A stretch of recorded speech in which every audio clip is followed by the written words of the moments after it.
Hello friend, তোমরা সবাই কেমন আছো? আশা করি সবাই ভালো আছো। তো আজকে আমি চলে এসেছি খড়িকা, তো একটা কাজ ছিল, তো এখন আমরা যাচ্ছি খড়িকা সেই ভাইরাল ভসরাপল। তো গাইস আর একটু আছে পৌঁছে গেলাম, সামনে দেখতে পাচ্ছো।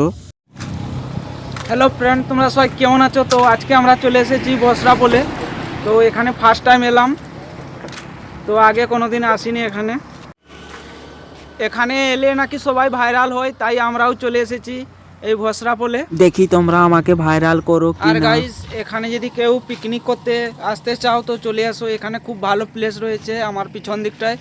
তো আজকেও অনেকে এসেছে এখানে। আর গাইস তোমরা যদি কেউ এখানে আসতে চাও তো চলে আসো, সামনে তো 25শে ডিসেম্বর, খুব মজা করবে এখানে। আর গাইস সুবর্ণরেখা নদীর ভিউটা দেখো, পুরো সেই লেভেলের। আর যারা আমার এই ভিডিওটা নয়াগ্রাম খড়িকা থেকে দেখছো, প্লিজ তোমার এই ভাইকে একটু সাপোর্ট করবে। তো ফ্রেন্ড আমিও নতুন নতুন ভিডিও বানাচ্ছি, জানি না তোমাদের ভালো লাগবে কি না, তো পারলে তোমার এই ভাইকে একটু সাপোর্ট করো।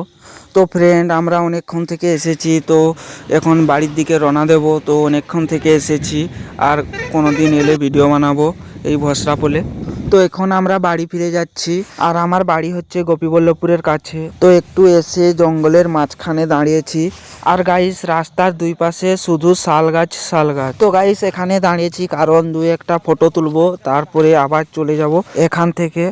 দেখো এখন নাড়ি বুলেটে বউ যাবনি পাশকে ঘাড় মোটটাই খাই দিবে।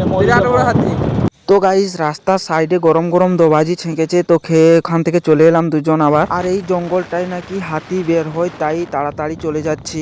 তো ফ্রেন্ড আমার ভিডিও একটু হলেও ভালো লেগে থাকলে লাইক সাবস্ক্রাইব করে দিয়ে যাও প্লিজ।